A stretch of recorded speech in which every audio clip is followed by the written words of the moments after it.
Hi, and welcome to Making the Case with Lambda Legal, a podcast from Lambda Legal highlighting impactful cases and policy work. I'm Alex Berg, a journalist and host, and I cover all things LGBTQ+ and the issues that impact us. Today we're going back to the turn of the millennium with one of Lambda Legal's groundbreaking cases for youth, Colín v. Orange Unified School District. After deferring action on their application for several months, while denying students permission to meet, the Orange Unified School District Board formally denied an application by the Gay Straight Alliance to become a recognized student club. The board insisted it would only reconsider the club's application if the group changed its name and agreed to limitations on speech not required of other clubs. On today's episode, I'll chat with Lara Brill, who worked with Lambda Legal as joint counsel on the case. Brill is an attorney in California and a former Lambda Legal board member. We're also joined by Lambda Legal CEO, Jennings. In 1990, Jennings founded Gsas, a national education organization that works to make schools safe for all students, regardless of sexual orientation and/or gender identity. Gsas developed the Gay Straight Alliance student clubs that this very case encompasses. As GSAs face new waves of attack from the far right, this case feels more relevant than ever. Let's get into my conversation with Lara Brill and Jennings. Welcome, Kevin and Lara. Thank you so much for joining me. It's great to be here, Alex. Thank you. So exciting to be here. Well, I have to say, conversations like this are definitely a balm for the moment that we're in. So let's start with you, Kevin. When you were a high school teacher, you helped students create the first Gay Straight Alliance in 1988. Take us back to that time period. What was that time period like for LGBTQ+ students? Why did you feel compelled to create safe spaces in public schools? Well, I graduated from high school in 1981, and the strategy back then, if you were LGBTQ+, was keep your mouth shut until you graduated from high school, go away to college, come back, and drop the bomb at Thanksgiving. So in the 80s and early 90s, it was very much a don't ask, don't tell environment for LGBTQ+ students. And when we started the GSA in 1988, it was really revolutionary. People had never seen anything quite like that before. And the climate was very hostile. The LGBTQ+ students were next to invisible. So one of the things we had to do was simply convince people that LGBTQ students existed. I don't know whether people think LGBTQ+ people were like Athena and we sprang from the head of Zeus full grown, but they definitely didn't think there were LGBTQ+ students in their schools. It was complete denial. Yeah, you mentioned the climate was quite difficult. This case came about a decade after the formation of Gsas. Clearly, there was pushback and denial. Lara, you joined a few other legal colleagues to take on the case. Why was this a compelling case, and why did it feel important to be part of the team? Yes, well, this really builds on a lot of what Kevin was just saying. What these students were doing in Orange County, Anthony Colín and Heather Zetton and their friends and families who were supporting them, it was so important for themselves personally, and it was important for their communities to be treated fairly. And what the school was doing to them was terrible. They wanted to form a club. There was a lot of bullying going on at the school, and they just wanted to be able to meet and talk about these issues on the same basis as other kids. The school had a juggling club and religious clubs and all kinds of other clubs that were allowed to meet. It was our understanding at the time, actually, that the principal wanted to approve the club, but she thought she would be fired by a very reactionary school board that was coming in. And so if the principal won't stand up for her own students, it was just a total no-brainer to say, yes, like who doesn't want to stand up for the kids in the face of people who are supposed to be taking care of them and are turning the other way. Kevin, I just saw you nod along there. Yeah, I think that one of the things that we were dealing with was in the 90s, the religious right made a concerted effort to capture control of local school boards. And the National School Boards Association did a survey and found that over half of all school board members in this country were religious conservatives. So teachers and administrators really lived in fear of their school boards. So the principal who wanted to do the right thing but was afraid of the school board was not alone in America in the 1990s, and frankly is not alone in America in 2022 either. School boards tend to be dominated by very conservative forces, whereas educators tend to be very progressive. So there is often a friction between the teachers and the school boards. Gosh, there are just so many aspects to this that feel so timely and like we could be talking about when this was actually happening or talking about today. But just to back us up a little bit, on this podcast, we often talk about the strategy and approach to cases. And Lara, it's clear that the Equal Access Act was key here. What is the EAA and how was it critical to this case?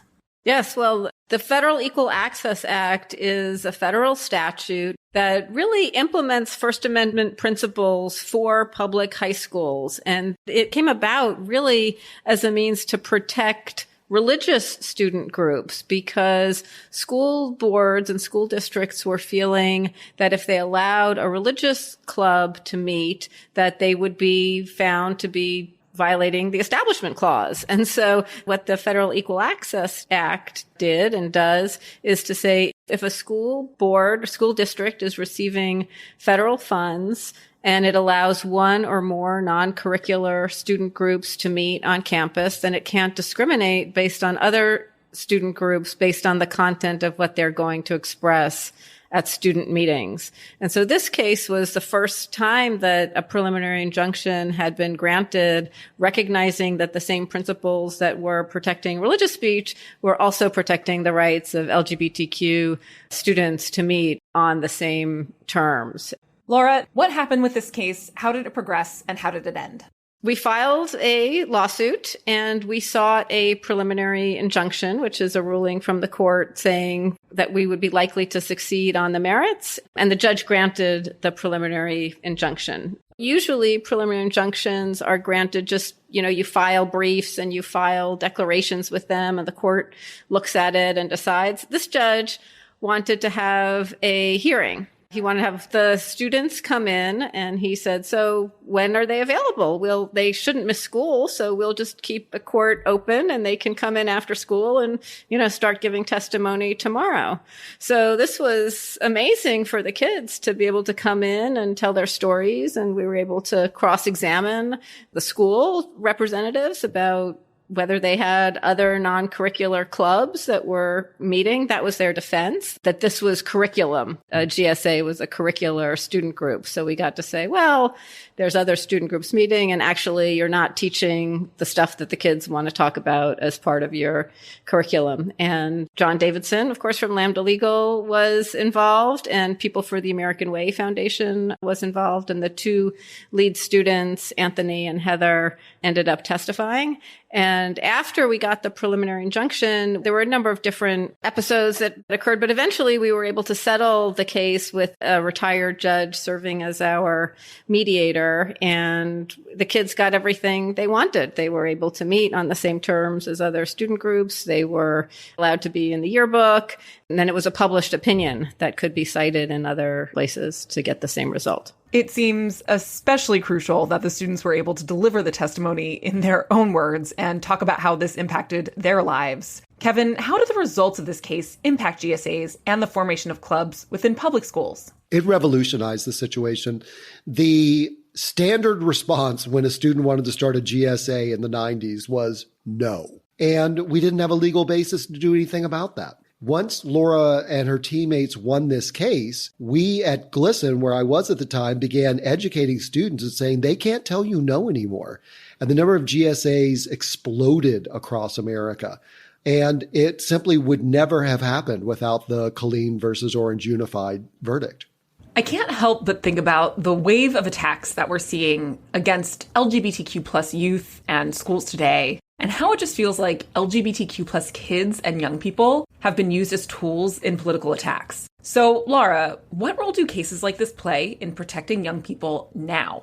Yes, well, I think as Kevin said, it's very much the same thing. If there's a GSA or, other student groups that are being persecuted by their school districts or discriminated against, it provides a basis to send the school district and their lawyers a letter that says, you can't do that. And, any lawyer worth his or her grain of salt will tell the district, you have to let the kids meet. And so once the kids are meeting, then then it's beautiful because they become the agents of their own political empowerment by talking to one another and speaking back and being a force to say, look, when you're doing crazy stuff like book bans and, failing to protect the youth that are in your charge, it lets people come together and be a response to that, an authentic in-school response to what's going on. On the 30th anniversary of the formation of the GSA at Concord Academy, Kevin, you actually gave a presentation where I'm going to read a quote that you said. You said, quote, "Law 1 of gay history, the more visible you are, the more you will be attacked. Law 2, the more you are attacked, the more you will fight back." I mean, it really feels like we are living through Law 1 yet again. So to that point, how are recent attacks against trans youth in particular connected to visibility? Well, I think an important factoid here is that the Gallup poll 2 months ago found that 1 in 5 members of Generation Z identifies as LGBTQ+. So trans youth have never been as visible as they are today.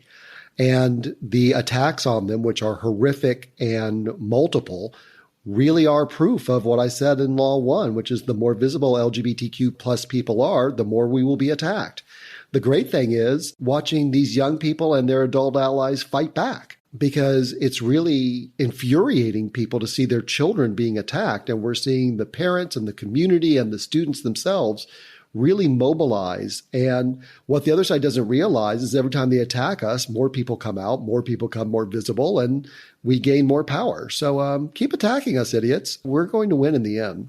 Kevin, I really like that your attitude is like, we dare you because we are ready, which I feel like it's really, in these times, it's easy to feel a sense of despair about everything that's going on. And I have to say, I've also seen a lot of the adult LGBTQ folks around me feel really moved to fight for the next generation.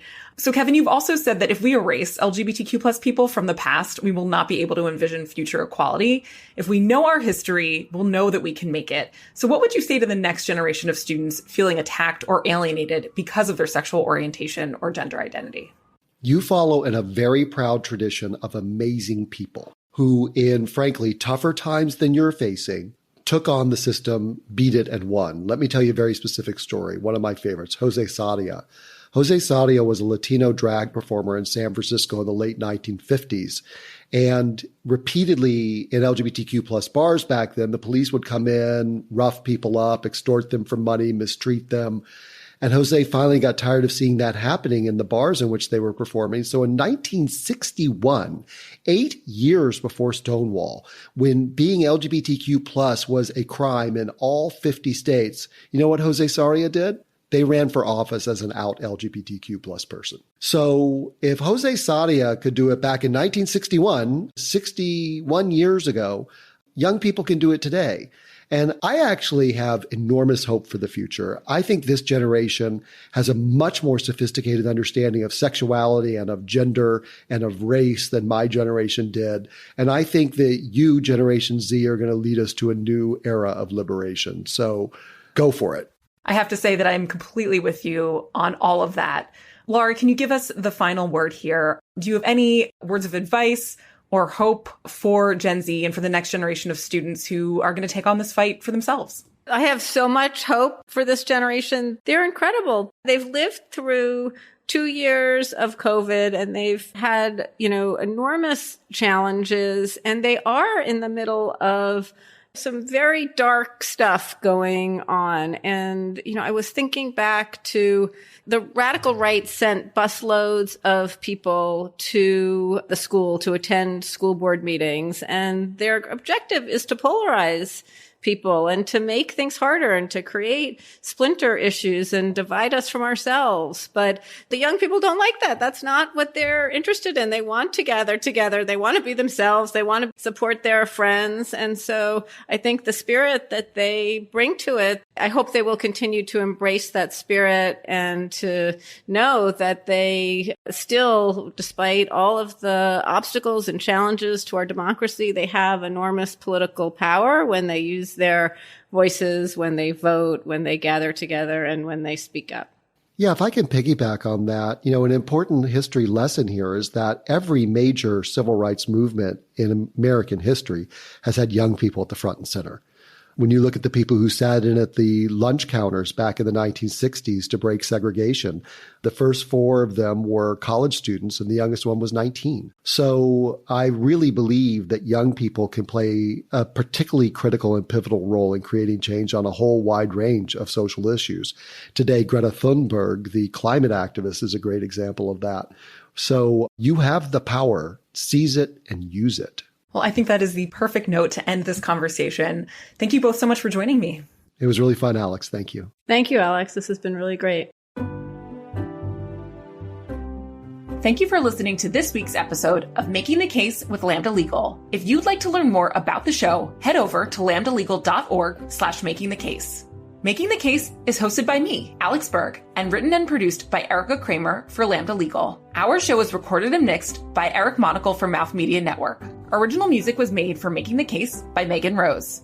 If you're enjoying Making the Case, please be sure to rate the show 5 stars and leave us a nice review. This helps more listeners discover the show and helps spread the word on Lambda Legal's great work. If you are seeking information to assist with a legal matter involving sexual orientation, gender identity, or HIV, please reach out to our legal help desk at lambdalegal.org/helpdesk. This podcast is intended to serve as general information. It is not legal advice nor intended as legal advice. For individual legal advice, please contact an attorney.